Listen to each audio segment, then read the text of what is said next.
हमें पूर्ण विश्वास है कि सभी भाई बहन स्वस्थ हैं, खुश हैं और इस चेंज को एंजॉय कर रहे हैं। जो थोड़ा बचा है आज वो डिस्कस करेंगे, क्योंकि जब पिक्चर पूरी देख लेते हैं ना, तभी उसके बारे में एक स्पष्टीकरण होता है। जैसे कई बार हमने सुना है, कोई हमसे आके बोले कि फलानी मूवी बड़ी अच्छी है भाई, और हम क्या कर रहे थे कि वो टीवी पर आ रही थी, जैसे केबल पे आती है या डिश वगैरह पे आती है, घर में कोई देख रहा है, हम निकलते बढ़ते उसका बीच बीच का एक एक सीन एक एक मिनट का देख लेते। अब हमारी समझ में मूवी नहीं आती, फिर हम कहते कि यही मूवी है जो ब्लॉकबस्टर थी या सुपर डुपर हिट है, मुझे तो इसमें कुछ भी अच्छा नहीं लगा। लेकिन मूवी को शुरू से जब एंड तक देखा जाता है, बीच में से कुछ भी नहीं छोड़ा जाता, तो समझ में पूरी पिक्चर आने के बाद तब एक स्पष्टीकरण होता है। वैसे ही ये 7 डेज कोर्स है। वैसे तो ये 7 डेज नहीं रहेगा, ये 1-2 दिन फालतू हो जाएगा, क्योंकि जो फर्स्ट डे का चैप्टर था वो 2 दिन में कवर हुआ है। ऐसी सेकंड डे का चैप्टर है, वो भी 2 दिन में कवर हुआ है। ठीक है, तो 1-2 दिन एक्स्ट्रा और बढ़ जाएंगे। तो कोई बात नहीं, आपसे ज्यादा मिलने का मौका मिलेगा, ज्यादा सेवा करने का अवसर मिलेगा। तो आज हम बात करेंगे बोर्ड्स की, यानी हम आत्माएं किस तरह जन्म लेती हैं। कल हमने जाना था, कल सृष्टि चक्र को समझा था। 4 युग मुख्य दिखाए, सतयुग, त्रेता, द्वापर और कलयुग। आज हम ये जानेंगे कि सतयुग में हम कितने जन्म लेते हैं, त्रेता में कितने जन्म लेते हैं, द्वापर में कितने और कलयुग में कितने। यानी कि एक कल्प, एक कल्प मतलब चारों युगों को मिला के बोलते हैं एक कल्प। ठीक है, यानी एक कल्प में मैं आत्मा मैक्सिमम कितने जन्म ले सकती हूँ और मिनिमम कितने जन्म लेती हूँ। ठीक है, हम ये जानेंगे। लेकिन उससे पहले ये बात आपके सामने स्पष्ट करते चलें कि जिस तरह से अनार के बीज से अनार का ही वृक्ष निकल सकता है, संतरे के बीज से संतरे का ही वृक्ष निकल सकता है, नीम से नीम का, आम से आम का। ठीक है, ठीक वैसे ही मनुष्य आत्मा से केवल मनुष्य शरीर का ही जन्म हो सकता है। मेरे कहने का मतलब ये है कि आत्मा बीज है। ठीक है, जो ये मनुष्य आत्मा होती है, इसमें मनुष्य के संस्कार होते हैं, और उन संस्कारों को प्ले करने के लिए मनुष्य शरीर ही चाहिए। ठीक है, जैसे घोड़े की आत्मा में घोड़े वाले संस्कार होते हैं, तो उसको घोड़े का ही शरीर चाहिए, तभी वो आत्मा कामयाब है। तो ये बात स्पष्ट समझ लें कि हम सभी योनियों में नहीं जाते। जैसे कि हम सुनते आए थे 84 लाख योनियां। ठीक है, वो चित्र है तो दिखाइएगा जरा कि कैसे कैसे करते हैं। 84 लाख योनियां आप सुनते आए हैं कि हम 84 लाख योनियों में जाते हैं। ये सत्य नहीं है, इसमें थोड़ा सा हमें कंफ्यूजन हो गया है। अ, एक चित्र होता है जिसमें दिखाया गया है कि मनुष्य आत्मा मनुष्य जन्म लेती है, घोड़े की आत्मा घोड़े का जन्म लेती है। अगर वो चित्र हो तो आप दिखा सकते हैं, नहीं है तो कोई बात नहीं। अच्छा, तो ये बात हमने स्पष्ट समझ लेनी है कि मनुष्य आत्मा मनुष्य का ही जन्म लेती है। अब हम ये सोचते हैं कि भाई 84 लाख योनियां होती हैं, बिल्कुल सत्य है, 84 लाख योनियां होती हैं। लेकिन हम आत्माओं के एक कल्प में 84 लाख जन्म नहीं होते, उसे कहते हैं लख 84। तो लख का मतलब लक्ष्य भी होता है और लख का मतलब लाख भी होता है। तो ये दोनों शब्दों के बीच में थोड़ा सा वो हो गया है, मिक्स कर दिया है। लख 84 यानी आत्मा एक कल्प में 84 जन्म ले सकती है। और जब लख कहा तो 84 लाख योनियां भी होती हैं। तो हमने सोचा कि 84 लाख योनियों में आत्मा जाती है और सब कुछ बनती है, सब कुछ कीड़े मकोड़े कुत्ता बिल्ली भेड़ बकरी सब जन्म लेते हुए फिर उसे एक जन्म मनुष्य का मिलता है। ठीक है, अब सोचने की बात यह है, अगर एक जन्म मनुष्य का मिलता है और बाकी हमने सब इतने सारे जन्म लिए, वो क्यों लिए? वो क्यों लिए? क्योंकि हम ऐसा मानते हैं कि हमारे सर पे जो इतना पापों का बोझ है, इसलिए हम सब इन योनियों में जाते हैं। ठीक है, अब इन योनियों में हम गए तो फिर तो हमारे पाप का खाता पूरी तरह से चुकतू हो जाना चाहिए। एक जन्म मनुष्य का मिलता है ना, ऐसा हमारी हम सोचते हैं कि एक जन्म मनुष्य का मिलता है। जब एक जन्म मनुष्य का मिल रहा है तो वो तो परफेक्ट मिलना चाहिए ना सबको। तो फिर उसमें भी कोई बीमार पैदा हो रहा है, कोई फुटपाथ पे पैदा हो रहा है, कोई जन्म से ही विकलांग है, कोई काला है, कोई गोरा है, कोई हैंडीकैप है, होता है ना। तो वहां भी देखो सबका शरीर तो परफेक्ट नहीं होता है ना।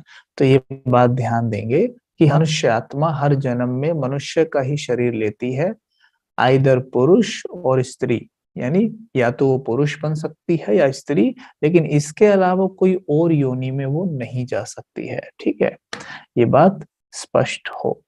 अच्छा, अब हम आगे चलते हैं। अब हम देखेंगे यही वाला सीढ़ी वाला चित्र। हाँ, आपका ये थोड़ा लेट हो गया। मनुष्य आत्मा 84 लाख योनियां धारण नहीं करती, जैसे दिखाया गया इस चित्र के अंदर। आप देखिए कि मनुष्य आत्मा शरीर छोड़ के बाहर निकल रही है, तो मनुष्य के ही शरीर में जा रही है। दिखाया गया कुत्ते के शरीर में नहीं, गधे के शरीर में नहीं, घोड़े के शरीर में नहीं, शेर के शरीर में नहीं, गाय के शरीर में नहीं, खरगोश के शरीर में नहीं, लेकिन मनुष्य के ही शरीर में जाती है। ठीक है, तो स्पष्ट इस बात को ज्यादा हम नहीं डिस्कस करेंगे, इतना समझ लीजिए कि आत्मा बीज है और शरीर वृक्ष है। ठीक है, तो मनुष्य आत्मा के बीज से मनुष्य का ही शरीर बन सकता है। ठीक है, तो ये बात यहाँ पे स्पष्ट होती है। अब हम आगे चलते हैं। अब हम देखेंगे सीढ़ी वाला चित्र। जो सीढ़ी है उसमें कैसे हम इस बात को समझ सकते हैं।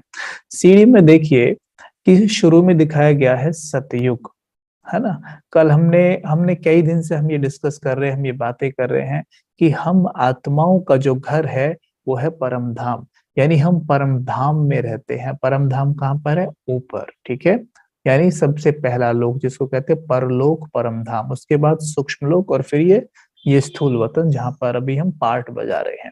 तो परम धाम जो लाल सुनहरे प्रकाश का हमारा घर है, जहां हम आत्माएं रहती हैं, जो अभी आप एक शॉर्ट मूवी में भी देख रहे थे। ठीक है, वहां में रहती है। वहां से हम आत्माएं जब नीचे उतरती हैं, तो जब नीचे उतरती हैं तब होता है बेहद का सवेरा, जिसको कहते हैं स्वर्ग, सतयुग, यानी एक ऐसा समय जहां सब कुछ सत्य है। सत्य यानी आत्मा अपने धर्म पर रहती है, सुख शांति पवित्रता आनंद शक्ति, उसका जो धर्म है वो उस पर टिकती है।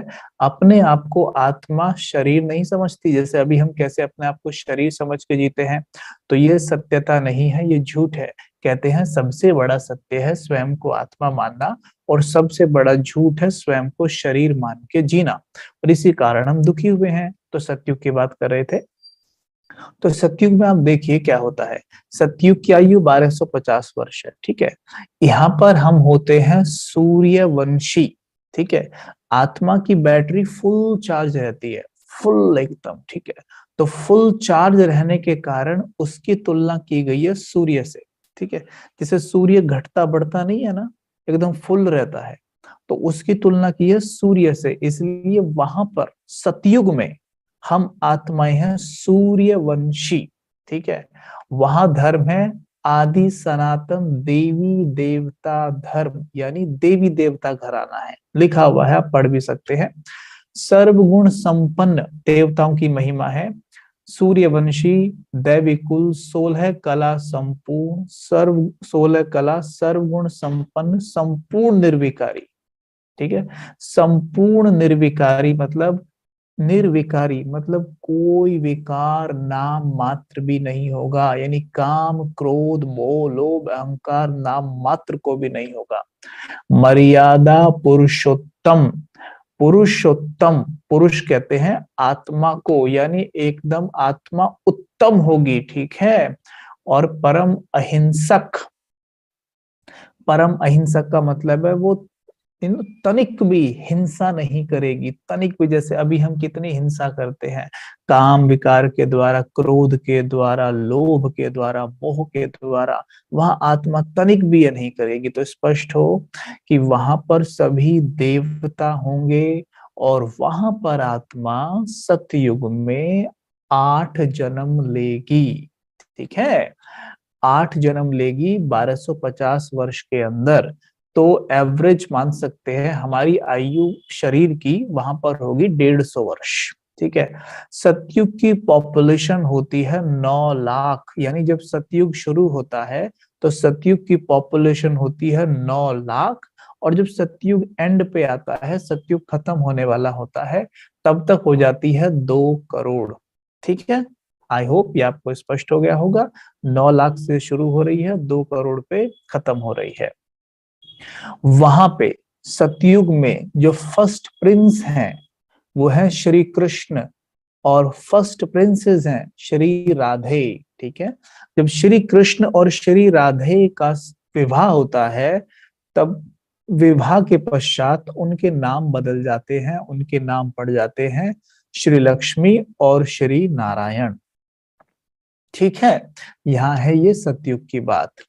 अब हम बात कर रहे थे सूर्यवंशी, भाई कैसे पता चले कि श्री कृष्ण सूर्यवंशी थे। देखिए, श्री कृष्ण ही श्री नारायण है ना। आपने सुना भी होगा, ये कहते हैं ना कि श्री कृष्ण गोविंद हरे मुरारे, हे नाथ नारायण वासुदेवा। यानी श्री कृष्ण ही वासुदेव हैं, वही श्री नारायण हैं। तो ये उनके अलग अलग नाम हैं बस, ठीक है, वरना वो एक का ही गायन है पूरा। तो श्री कृष्ण उनके बचपन का नाम है और विवाह के पश्चात उनका नाम होता है श्री नारायण। अब आपने गौर किया होगा, श्री नारायण के नाम से पहले लगाते हैं श्री सत्यनारायण। ठीक है, हम ये भी कहते हैं श्री सूर्य नारायण। तो श्री सूर्य नारायण मतलब इससे सिद्ध होता है कि नारायण सूर्यवंशी थे।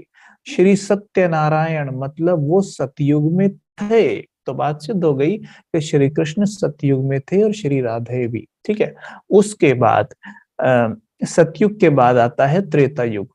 त्रेता का मतलब होता है त्रुटि आना, थोड़ी सी कमी आ जाना। त्रेता बना है त्रुटि से, जैसे सतयुग बना है संपूर्ण सत्यता से, वैसे त्रेता बना है त्रुटि से, थोड़ी सी आत्मा में त्रुटि आ गई। मतलब वहां पे आत्मा की बैटरी 100% चार्ज है, वहां 16 कला है आत्मा के अंदर सतयुग में, इसलिए श्री कृष्ण 16 कला थे।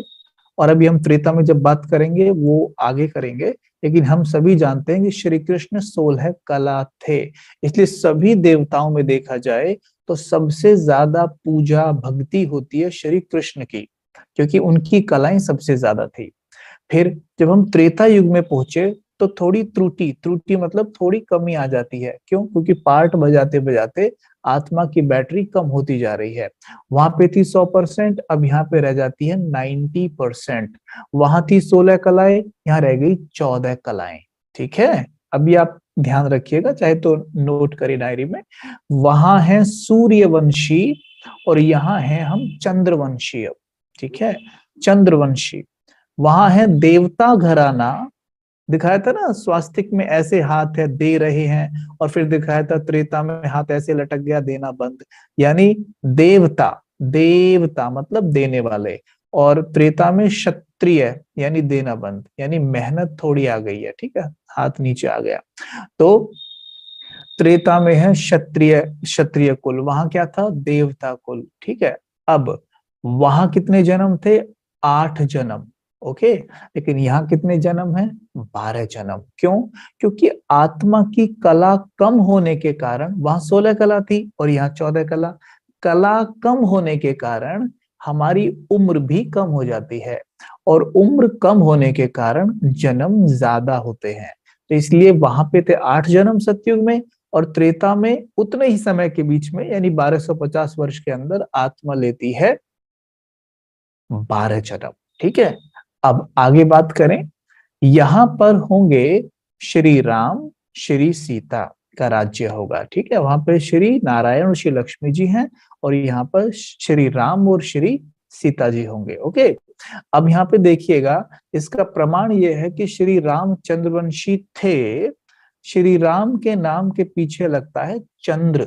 श्री रामचंद्र की जय कहते हैं ना, यानी श्री राम चंद्रवंशी थे। ठीक है, उनके पूर्वज सूर्यवंशी थे।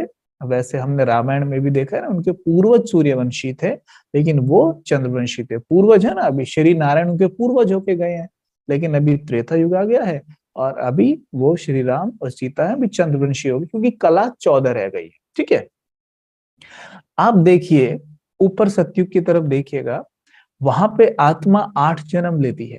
ठीक है, तो श्री कृष्ण वाली आत्मा भी 8 जन्म तो लेगी ना। तो इसलिए आप देखिए, जब हम यहाँ पर जन्म अष्टमी मनाते हैं ना, तो जन्म अष्टमी मनाते हुए हम कहते हैं ना श्री कृष्ण जन्म अष्टमी, हम उनके जन्मदिन को जन्म अष्टमी कहते हैं। यानी अष्ट मतलब 8, आठों जन्मों का जन्मदिन एक साथ मनाते हैं। उनके 8 जन्म इतने श्रेष्ठ हैं कि उनका जन्मदिन हम एक साथ मनाते हैं, इसलिए कहते हैं जन्म अष्टमी। 8 के बाद 9वां, और 9वां जब जन्म हो रहा है तो आ जाता है त्रेता युग, और वहां होता है श्री राम जी का जन्म। तो इसलिए कहते हैं राम नवमी मनाते हैं ना, राम नवमी, यानी राम 9वें जन्म में आए। इस कल्प में राम 9वें जन्म में आते हैं। ठीक है, यानी जब दोपहर होने लगती है, सवेरे को आते हैं श्री कृष्ण, और जब दोपहर होने लगती है तब आते हैं श्री राम। ठीक है, अब ये बात आपको होप स्पष्ट हुई होगी। अब एक बात और रह गई यहाँ पे कि सतयुग के शुरू में 9 लाख पॉपुलेशन और एंड में 2 करोड़, फिर त्रेता के शुरू में 2 करोड़ और त्रेता के एंड में है 33 करोड़। ठीक है, और लेकिन है सब देवी देवता ही, वो संपूर्ण देवी देवता हैं, और त्रेता में सेमी देवता है, मतलब थोड़े से कम है, पर कह सकते हैं आप इन्हें भी देवता ही है। इसलिए हमारे हिंदुइज्म में कहते हैं हमारे 33 करोड़ देवी देवताएं, यानी कि सतयुग और त्रेता की जितनी भी पॉपुलेशन है, यानी जब त्रेता खत्म होने वाला होता है तो जितनी भी पॉपुलेशन है वो सब देवता ही हैं, और बाकी पॉपुलेशन है 33 करोड़। इसलिए कहते हैं हमारे 33 करोड़ देवी देवताएं। ठीक है, आशा है यहां तक आपको स्पष्ट हो गया होगा। और यहां तक हम अब ले चुके हैं 20 जन्म, 8 हमने लिए सतयुग में और 12 ले चुके हम त्रेता में। अच्छा, अभी हम देखेंगे द्वापर युग को। थोड़ा सा चित्र स्लाइड करें, द्वापर का दिखाएं।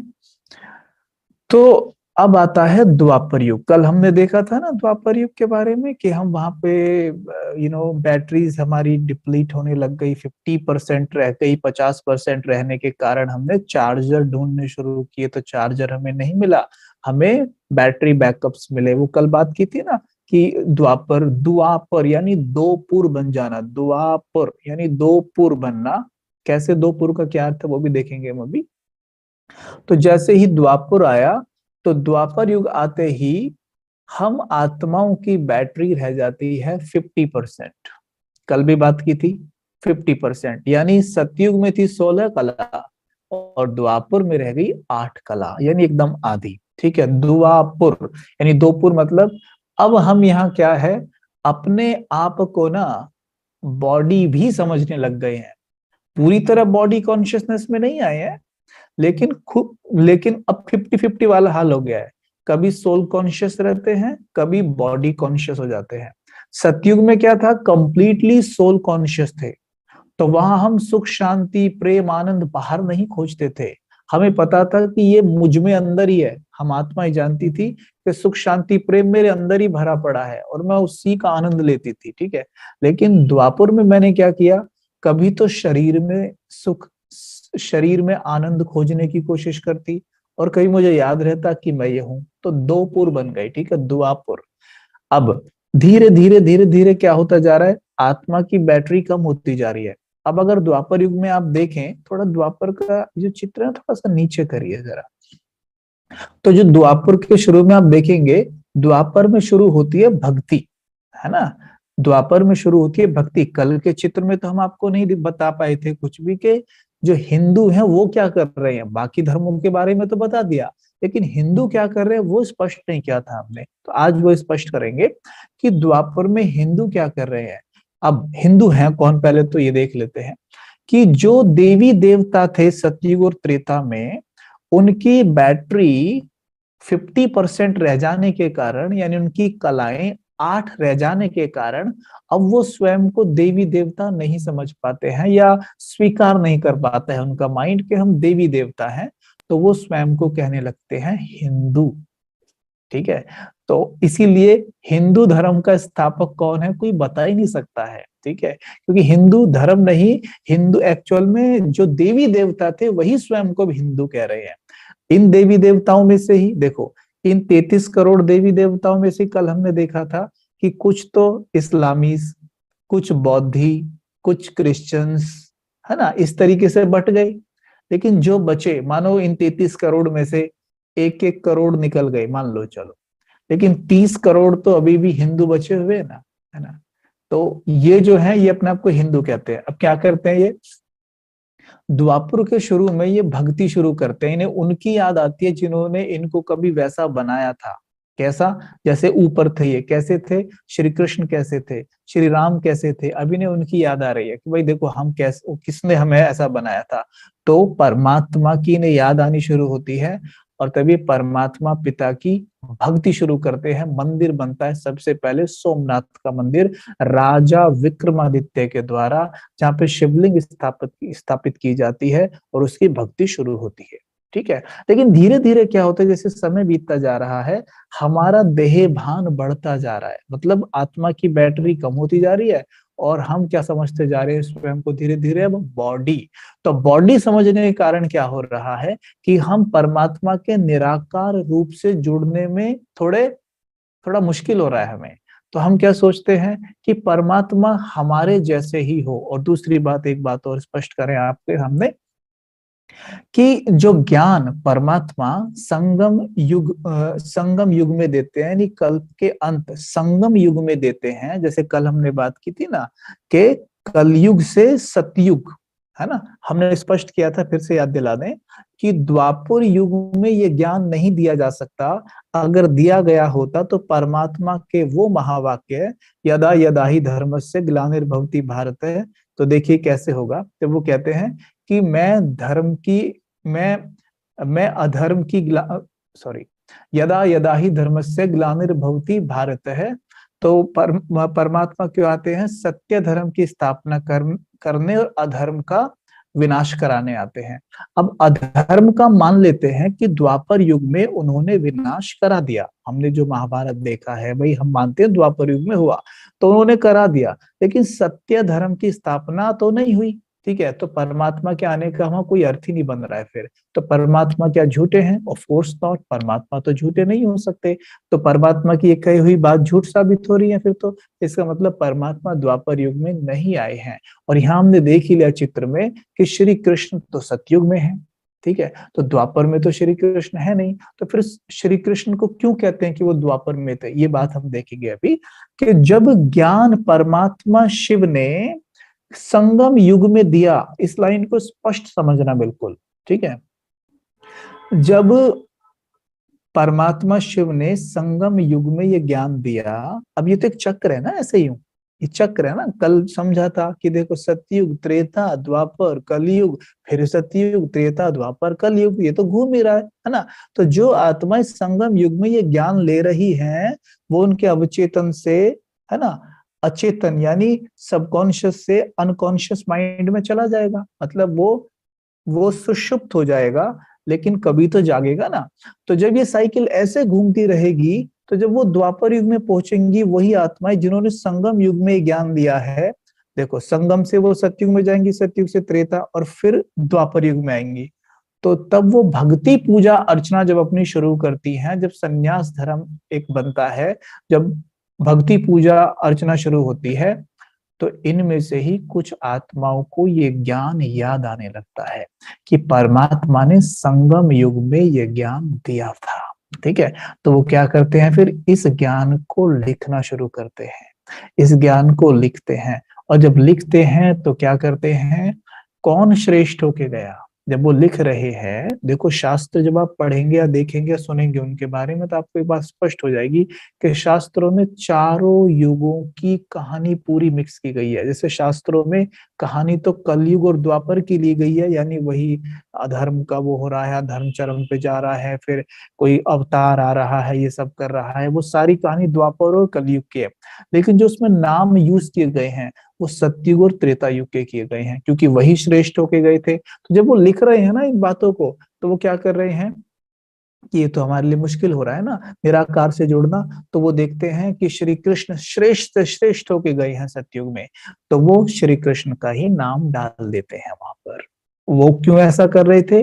वो ऐसा इसलिए कर रहे थे ताकि आने वाली पीढ़ियों को एक समझानी दी जा सके, वो इन्हें पढ़ें और इनसे समझें और कुछ अच्छे कर्म करें, पुण्य कर्म करें। ठीक है, तो इसलिए वहां पर फिर क्या होता है, श्री कृष्ण का ही नाम डाल दिया जाता है लिखते वक्त शास्त्रों को, कि गीता श्री कृष्ण ने ही सुनाई है। और वास्तव में जो ज्ञान परमात्मा अभी आकर देते हैं संगम युग में, ये इन्हीं इन्हीं महावाक्यों को वहां पर बैठ के लिखा जाता है। ठीक है, उसी को गीता कहा जाता है, और गीता का भगवान श्री कृष्ण को फिर कहने लगते हैं। तो दिखाइए जरा, चित्र दिखाइए। तो द्वापर युग में हम देख रहे थे, तो आप देखेंगे शिवलिंग की जो पूजा हो रही है ना, आप वहां चित्र में देखेंगे, उसके तुरंत बाद आप देखेंगे सबसे पहले भक्ति शुरू की जाती है, तो वो होती है श्री कृष्ण की। चित्र में आप देख सकते हैं कि श्री कृष्ण की पूजा शुरू कर दी जाती है। ठीक है, अब श्री कृष्ण को हम भगवान मानने लगते हैं, क्योंकि वो हमसे बहुत ही गुणों में, शक्तियों में बहुत ऊंचे, भगवान जैसे ही हैं। तो हम सोचते हैं कि यही भगवान है। ठीक है, अब फिर हम और नीचे आते हैं, नीचे आते हमारी शक्ति तो कम होती जा रही है। फिर हम क्या करते हैं, त्रेता के राजा रानी यानी श्री राम और सीता की भी पूजा शुरू कर देते हैं। ठीक है, तो फिर हम यहाँ देख रहे हैं द्वापर में श्री राम और सीता की भी भक्ति शुरू हो जाती है। फिर हम और नीचे आ रहे हैं, तो नीचे आते आते क्या होता है कि हमारी शक्ति कम हो जाने के कारण फिर हम शक्तियों का पूजन शुरू करते हैं।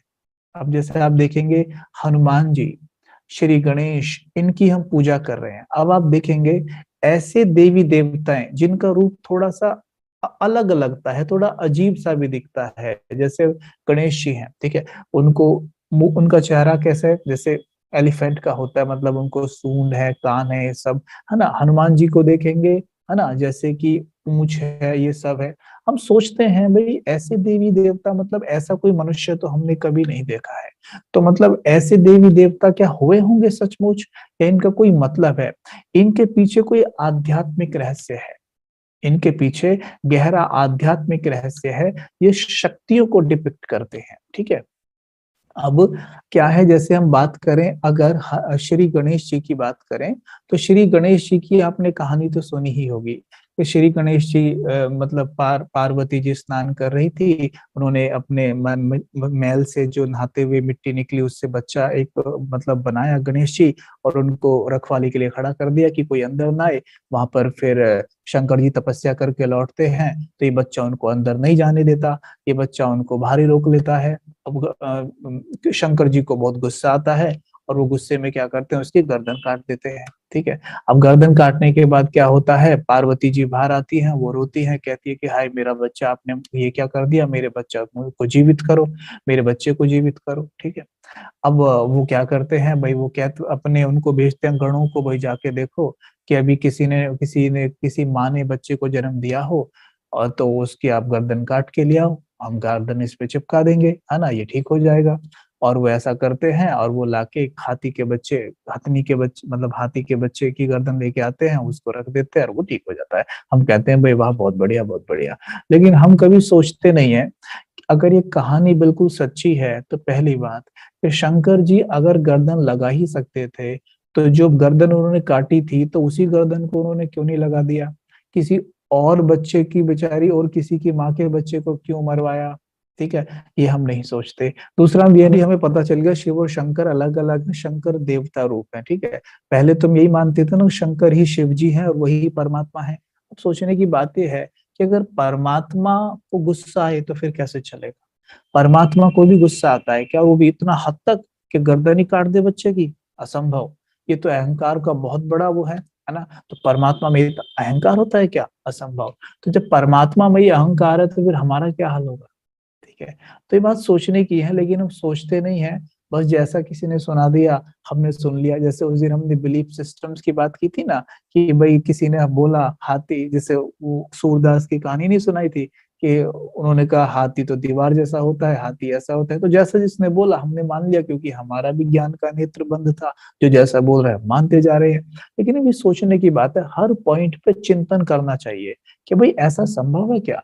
तो ये क्या है, इसके पीछे आध्यात्मिक रहस्य है। क्या रहस्य है? जब परमात्मा अवतरित होते हैं तो तब वो हम पार्वतियों से मिलना चाहते हैं। पार्वती का मतलब होता है जो आत्मा पार वतन से यहाँ आई है। पार वतन से यहाँ आई है। पार वतन कहते हैं परम धाम को। हम सभी पार्वतियां हैं परमात्मा शिव की। इसलिए हमने कहा था कि हम उनके साथ एक सजनी का भी संबंध जोड़ सकते हैं। हम सभी उनकी पार्वतियां हैं। तो जब वो आते हैं तो पार्वती से मिलना चाहते हैं। ठीक है। आप देखना कि कितनी सुंदर तरीके से लेखक ने ये चीज दर्शाई है कि जब वो आते हैं हमसे मिलना चाहते हैं, लेकिन हमारे अंदर का वो अहंकार, ठीक है, वो अहंकारी, वो बच्चा जिसको हम अभी गणेश कह रहे हैं, वो अहंकारी बच्चा यहाँ पे बाहर खड़ा हो जाता है और वो परमात्मा से हमें मिलने नहीं देता। और 20 तरह की बातें बताता है, ऐसे थोड़ी ना परमात्मा आ जाएंगे, ऐसे थोड़ी ना, समय समय तो ये और वो और वहां तो ये लिखा हुआ है, उसने तो ये बोला है, ऐसे तो घर घर, मतलब बहुत सारी बातें ऐसी होंगी कि हमारा जो माइंड है ना वो डाइवर्ट हो जाता है। तो वो अहंकारी जो बच्चा है वो बीच में खड़ा रहता है। तो परमात्मा क्या करते हैं? अहंकार की गर्दन काट देते हैं। ठीक है। अहंकार की गर्दन काट देते हैं और विस्डम की गर्दन रखते हैं। इसलिए जो हाथी होता है उसके आप सर को देखे ना, हर एक चीज विस्डम का प्रतीक है। जैसे बड़ा सर बुद्धिमानी का प्रतीक, बड़े कान लिसन मोर, मुंह छोटा स्पीक लेस, ठीक है, सूंड परखने की शक्ति, छोटी आंख माना दूर की दृष्टि। जैसे हम दूर देखते हैं ना तो हमारी आंखें हमेशा से छोटी हो जाती है दूर देखते हुए, तो हाथी की आंखें छोटी होती हैं। तो मतलब ये सिंबल है, दूर की दृष्टि रखनी चाहिए। ठीक है। देखिए तो कितना अच्छा इसका अर्थ है। तो इसलिए हाथी का सर दिखाया गया है अ, गणेश जी के ऊपर। ठीक है। तो ये बात हमें समझनी चाहिए कि इसका आध्यात्मिक रहस्य है, वास्तव में ये इस तरह से नहीं है। तो इस बात को हमें समझना होगा। तो यहाँ पे जब गणेश जी की पूजा करते हैं, गणेश जी की पूजा करना कोई गलत बात नहीं है, लेकिन अर्थ सहित करनी चाहिए। जैसे अभी हमें पता चला कि भाई गणेश जी कौन है? गणेश जी शक्तियों का प्रतीक है, हमें उनके ये गुण धारण करने चाहिए। इसलिए तो कहते हैं भगवान को तो सब मानते हैं, लेकिन भगवान की तो कोई भी नहीं मानता ना। अब श्री गणेश जी को मानो सब मानते हैं, लेकिन उनकी तो एक भी नहीं मानता, है ना। अब श्री गणेश विसर्जन हो रहा है, लोग डीजे बजा के सड़क पे नाच रहे हैं, पूरा जाम कर देते हैं सड़क को, है ना। ड्रिंक भी कर लेते हैं। क्या गणेश जी से ये सब चीज करते होंगे? तो सोचने की बात है। जब अर्थ नहीं पता तो फिर कुछ भी करते रहते हैं। ऐसी हनुमान जी है। हनुमान जी को आप देखें तो हनुमान जी के लिए परमात्मा कहते हैं हमसे कि मैं तुम्हें बंदर से मंदिर लायक बनाता हूँ। बंदर से मंदिर मतलब, बंदर मतलब तुम्हारा चित्र भले मनुष्य का है लेकिन तुम्हारा चरित्र बंदर जैसा हो गया है। यानी हम परमात्मा कहते हैं तुम बच्चों का चरित्र इस वक्त बंदर जैसा हो गया है। चरित्र मतलब बंदर में काम क्रोध मोह लोभ अहंकार सबसे अधिक होते हैं। जितने भी एनिमल्स है ना, सब जितने भी जीव है सबसे ज्यादा बंदर में होते हैं। ठीक है। और आज हमारे अंदर भी खूब है भर भर के। तो ऐसे में परमात्मा कहते हैं तुम्हारा जो चरित्र है वो बंदर जैसा हो गया है, मैं इस चरित्र को मंदिर के लायक बना देता हूँ। मतलब पूजन गायन योग्य बना देता हूँ। इसीलिए आप देखिए कहते हैं नर ऐसी करनी करे कि नारायण पद को पाए, नारी लक्ष्मी पद को पाए। तो कब वो करनी करेंगे? जो नारायण पद को पाएंगे। तो वो अभी की बात है कि नर यानी हम आत्माएं जो अभी साधारण नर नर हैं, मतलब नर के रूप में हैं, ऐसी करनी करेंगे, ऐसे कर्म करेंगे परमात्मा के ज्ञान अनुसार कि नारायण बन जाते हैं। अभी आने वाले समय में फिर नारायण बन जाते हैं, यानी बंदर से मंदिर के लायक बन जाते हैं। इसलिए आप देखेंगे हनुमान जी का चेहरा देखिए बंदर का है और चरित्र देवताओं का है, इसलिए मंदिर में एक देवता को इस फॉर्म में दिखाया जाता है। ये बात हमें बहुत समझने की है ना। भले हमारी भावना है, बहुत अच्छी बात है, कोई बात नहीं। तो भावनाओं को इस तरह से दूसरे वे में ना सोचे भाई ये क्या बोल रहे हैं, देखो हमारी तो बड़ी भावना हनुमान जी में। नहीं, बहुत अच्छी बात है, आपकी भावना है, लेकिन उनसे सीख लेनी चाहिए कि देखो हनुमान जी कितने मतलब कैसे अपने चरित्र को वो चेंज करते हैं। हनुमान जो ये शब्द है इसका अर्थ ही है, हनुमान मतलब जो अनुमान, अपमान और अभिमान का हनन कर दे, यानी जो आत्मा अनुमान, अपमान, अभिमान का हनन कर दे उसे कहते हैं हनुमान। ठीक है, क्या हम ऐसा कर रहे हैं? मानो हम हनुमान जी के भक्त हैं, तो क्या हम ऐसा कर रहे हैं? तो हमें सोचना होगा कि अगर हम ऐसा नहीं कर रहे तो हमें ये गुण उनका उठाना चाहिए, तो हम भी उनके जैसे ही बन जाएंगे फिर। ठीक है, तो हनुमान जी ने क्या किया था? सीता जी को सीता जी को लंका से निकलवाने में श्री राम जी की मदद की थी, है ना। तो यहाँ पर परमात्मा कहते हैं कि ये तो एक कहानी है, वास्तव में त्रेता युग में श्री राम तो हैं और श्री सीता भी हैं, लेकिन वहां रावण नहीं है। अगर वहां रावण होता तो उसको स्वर्ग क्यों कहेंगे? फिर तो वहां यहाँ से भी ज्यादा दुख हो जाएगा, है ना। तो ये यहाँ की कहानी है, लेकिन जो लेखक है उसने बड़ी सुंदर तरीके से मैसेज दिया है हमें। और जब वो लिख रहा था इस कहानी को, तो उसने देखा कि किसका नाम डालूं, बहुत अच्छे कौन होके गए हैं। तो पास्ट में श्री राम और सीता होकर गए, तो उन्होंने वो नाम डाल दिया। परमात्मा को उन्होंने राम का नाम दे दिया, और सीता किसको कहा? हम आत्माओं को। हम आत्माओं का जो धर्म है वो पवित्रता है। ठीक है, हम, है ना। और सीता जी की पवित्रता का कितना गायन है ना। लेकिन आप देखिए कि सीता जी को कौन ले जाता है उठा के? रावण। रावण किसको कहते हैं? 10 विकारों को, काम, क्रोध, मोह, लोभ, अहंकार, ईर्ष्या, द्वेष, भय, आलस्य, ये वो 10 विकार हैं। ठीक है, जिनको 10 शीश के रूप में दिखाया गया है, रावण के 10 शीश। अब अगर कहते हैं कि उनका एक शीश काटो तो दूसरा आ जाता है, दूसरा काटो तो तीसरा आ जाता है। वैसे ही जो वाइसेस यानी विकार जो आत्मा के अंदर है, या कहूं जिन विकारों ने आत्मा रूपी सीता को अपने घेराव में लिया हुआ है और कहाँ बैठा दिया है? शोक वाटिका में। This is not Ashok Vatika. Ashok का मतलब होता है सुखी सुख हो, और आप जानते हैं वहां सीता कितनी दुखी थी दिखाई गई है।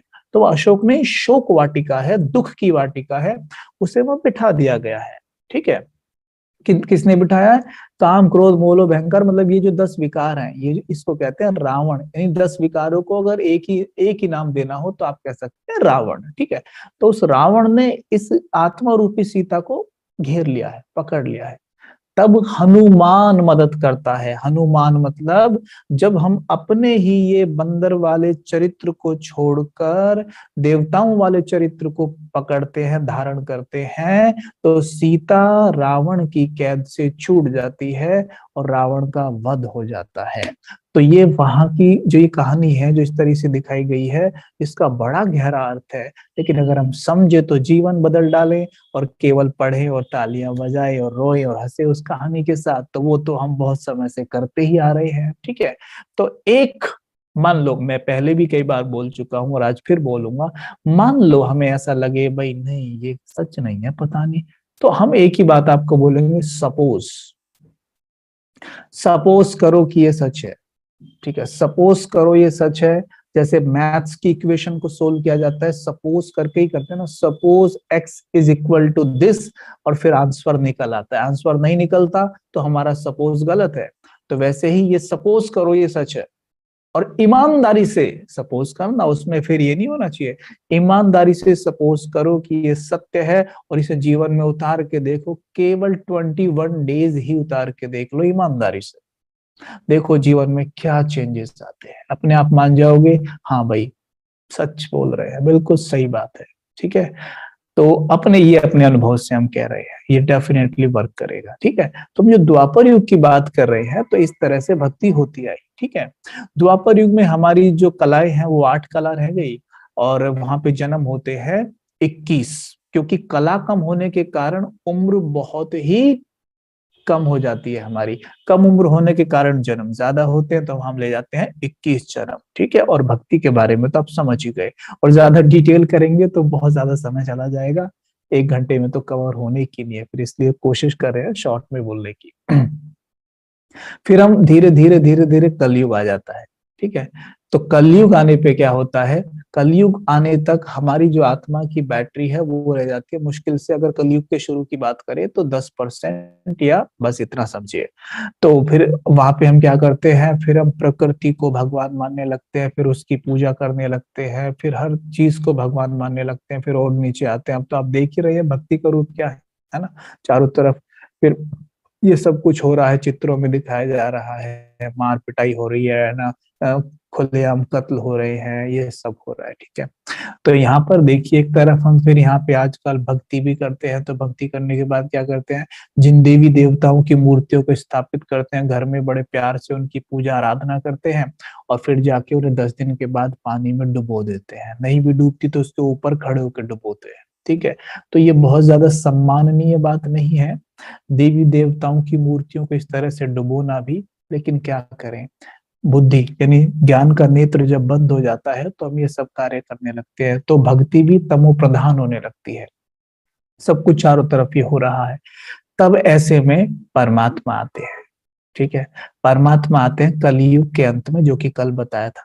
परमात्मा आते हैं, 84 जन्म की कहानी समझ में आ गई। प्रथम जन्म में जो आत्मा श्री कृष्ण के रूप पे है दिखाया था, वही अंतिम जन्म में यहाँ नीचे कलयुग के बिल्कुल एंड में 84वें जन्म में। ठीक है, हाँ ये और बताना भूल गया कि कलयुग में हम लेते हैं 42 जन्म। ठीक है, कलयुग में तो हमारी उम्र बहुत ही कम रह जाती है, अकाले मृत्यु होती है हमारी। ठीक है, क्योंकि कला ही कुछ नहीं बची, इसलिए जन्म ज्यादा हो रहे हैं, और जन्म ज्यादा होने के कारण फिर क्या हो रहा है, शरीर भी जल्दी छूट रहे हैं, तो इस तरीके से 84 जन्म हो जाते हैं। वास्तव में तो अगर ऐड करेंगे तो आप पाएंगे 83 जन्म। कैसे, 8 हो गए सतयुग में, और 12 हो गए त्रेता में, और 21 हो गए द्वापर में, और 42 हो गए कलयुग में।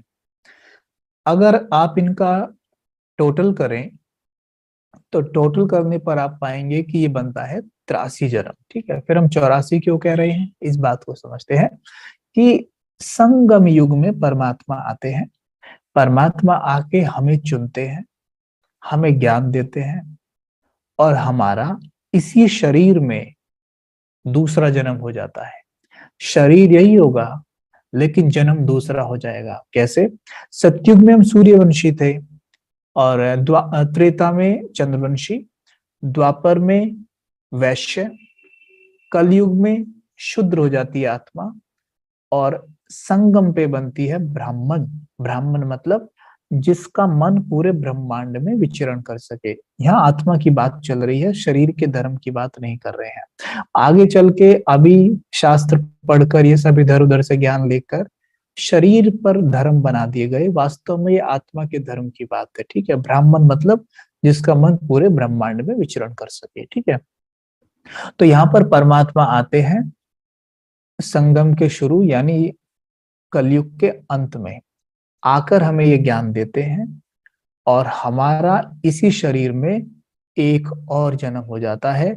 यानी कलयुग में हम शूद्र थे, और जैसे ही हमें ये ज्ञान मिलता है तो आत्मा ब्राह्मण बन जाती है।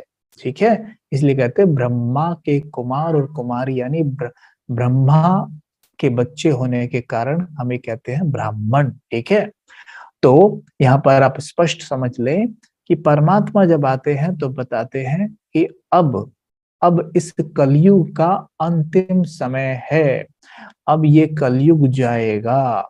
बताया था ना, संगम युग की आयु है 100 वर्ष, 1936 से 2036 तक ये समय परमात्मा ने बताया है। ठीक है, तो अब आप बात समझ लीजिए कितना समय बचा हुआ है। और इसमें यह भी बताया गया है कि पुरानी दुनिया का अंत जो होगा वो 3 तरीके से होगा, जिसमें कि पहला होगा नेचुरल कैलामिटीज, नेचुरल क्लैमिटीज, दूसरा गृह युद्ध, और तीसरा होगा वर्ल्ड वॉर के माध्यम से। अब 2 वर्ल्ड वॉर तो हो चुके हैं और तीसरा कभी भी होने के आसार दिख ही रहे हैं, ठीक है। दूसरा दूसरा नेचुरल क्लैमिटीज यानी प्रकृति के पांचों तत्व दूषित होने के कारण कभी भी कुछ भी कर सकते हैं। और तीसरा है गृह युद्ध, माना धर्मों के नाम पर एक दूसरे को, हाँ। तो आजकल आप देख ही रहे हैं धर्म के नाम पे भी क्या होता है कि मैं हिंदू, मैं मुस्लिम, मैं फलाना, मैं ढिमका, ये सब हो ही रहा है। तो अब सब देख तो आप रहे हैं, ये दिन पे दिन बढ़ता चला जाएगा, जैसे जैसे समय और करीब आ रहा है ये और ज्यादा बढ़ेगा। तो अब देखते जाइए जो परमात्मा ने बोला है वो किस तरह से सत्य होता है। तो यहाँ पे ये दिखाया गया है, चित्र में भी देख रहे हैं ना, पुरुषोत्तम संगम युग, युग परिवर्तन समय। तो ये जो यज्ञ है, इस समय पर परमात्मा आते हैं दादा लेखराज के तन में, उनका नाम रखते हैं ब्रह्मा, यानी प्रजापिता ब्रह्मा, और एक यज्ञ की स्थापना करते हैं जिसको कहा गया है राजस्व अश्वमेघ अविनाशी रुद्र गीता ज्ञान यज्ञ। ठीक है, ये स्थूल यज्ञ की बात नहीं है, ये सूक्ष्म यज्ञ की बात है, जिसमें यहाँ दिखाया गया चित्र में कि कलयुग से आत्माएं आ रही हैं और अपना काम, क्रोध, मोह, लोभ, अहंकार सब इस यज्ञ में स्वाहा कर रहे हैं और पवित्र बन के जा रहे हैं सतयुग की तरफ। तो मतलब उस गंदगी को हमने स्वाहा करते जाना है और आगे सुख, शांति, पवित्रता, प्रेम के साथ स्वर्ग की ओर बढ़ना है। तो यहाँ पर ये दिखाया गया, जरा वही चित्र निकालेंगे सीढ़ी वाला। तो यहाँ पर ये दिखाया गया है, ठीक है। तो अब परमात्मा कहते हैं कि अब ये संगम युग है, यानी ये बेहद का ब्रह्म मुहूर्त है, बेहद का अमृत वेला है। ये 100 वर्ष का समय है जिसमें तुम्हें अपनी बैटरी वापस 100% चार्ज करनी है। और 100% चार्ज वो कैसे होगी? केवल परमात्मा पिता से कनेक्शन जोड़ने पर। परमात्मा ने बता ही दिया कि भाई मेरा रूप कैसा है, मैं कहाँ रहता हूँ, ठीक है। अब परमात्मा हमें उड़ना सिखा रहे हैं, ठीक है। हम उड़ना भूल गए तो हमें उड़ना सिखा रहे हैं ताकि हम उड़ान भर के परम धाम तक जा सके, वहां पर शक्ति लें, बैठे आराम से और फिर नीचे आए और अपने कर्म करें। तो हमें सब कुछ वैसे ही करना जैसे हम कर रहे हैं, लेकिन अब सोल कॉन्शियस होने की प्रैक्टिस के साथ करना। जैसे हम सतयुग त्रेता में सोल कॉन्शियस होके करते थे ना सब कुछ, ऐसे अब हमें सोल कॉन्शियस होने की प्रैक्टिस करनी है ज्यादा से ज्यादा। और बॉडी को ऐसे भूलना है, मतलब ये नहीं है कि बॉडी मुझे है ही नहीं, बॉडी है लेकिन ये मेरी बॉडी है, मैं बॉडी नहीं हूं, ये ध्यान रखना है। जो भी कुछ आप कर रहे हैं सब करिए, लेकिन ये मेरा है, मैं ये नहीं, ठीक है। जैसे मेरी पोस्ट पोस्ट पोजीशन ये सब, लेकिन कहते तो हैं भले भाई मेरी पोस्ट ये है, मेरी पोजीशन ये, कहते तो है, लेकिन मानते खुद को पोजीशन ही है, मानते खुद को पोस्ट ही है, ठीक है। तो ये बात ध्यान रखे कि वो चीज मेरी है, मैं वो नहीं हूं। मैं एक आत्मा हूं, बड़ी सुंदर सा कलाकार हूं और परमात्मा की संतान हूं, मैं ये सब रोल बजा रहा हूं। तो ये अभ्यास हमने ज्यादा से ज्यादा करने हैं, ठीक है। तो आज जो हमने बात की है वो की है हमने अपने 84 जन्मों की। मुझे आशा है कि आपको काफी हद तक ये बातें स्पष्ट हुई होंगी, ठीक है।